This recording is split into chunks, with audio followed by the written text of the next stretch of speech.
జీహెచ్ఎంసీలో Secunderabad zone పరిధిలో 10.50 కోట్ల రూపాయలతో నూతనంగా నిర్మించిన కవాడిగూడ, ముషీరాబాద్ సర్కిల్ కార్యాలయాలు ప్రారంభించిన హైదరాబాద్ ఇన్ఛార్జి మంత్రి పొన్నం ప్రభాకర్.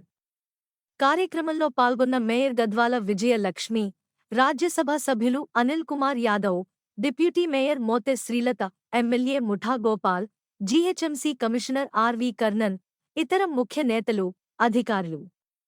మంత్రి పొన్నం ప్రభాకర్ సికింద్రాబాద్ జోన్లోని కవాడిగూడ, ముషీరాబాద్ సర్కిల్ కార్యాలయాన్ని పరిపాలన వికేంద్రీకరణలో ప్రజల సాల్యభం కోసం భాగంగా రింగ్ రోడ్డు లోపల ఉన్న గ్రామ పంచాయతీలు, మున్సిపాలిటీలు, కార్పొరేషన్లు ఒకే రకమైన వ్యవస్థకి తీసుకురావడం జరిగింది.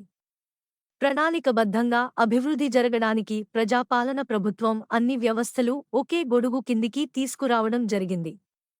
12 జోన్స్, 60 సర్కిళ్లు, 300 వార్డులతో ఏర్పడింది. వాటికి జోనల్ కమిషనర్లు, డిప్యూటీ కమిషనర్లు, ఇతర అధికారులను నియమించుకోవడం జరిగింది.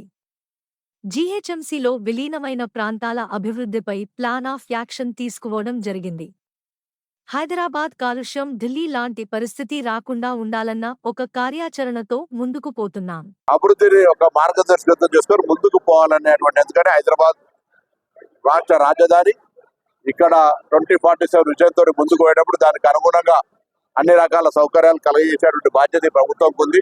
అది ఇండస్ట్రీ వారు వచ్చినా, ఐటీ రంగం వచ్చినా, టూరిజం రంగం వచ్చినా, మెడికల్ టూరిజం వచ్చినా, ఏ అంశం వచ్చినా రేపు ఇక్కడ గ్రీనరీ, పొల్యూషన్ ఢిల్లీ లాగా కాకుండా ఉండాలన్నా ఈ చర్యలని తీసుకోవాలి. కాబట్టి ప్రభుత్వం ఇవన్నీ ముందస్తుగానే ఒక ప్లాన్ చేసుకొని ప్రణాళిక ప్రకారంగా ముందుకు పోయే ప్రయత్నం జరుగుతుంది.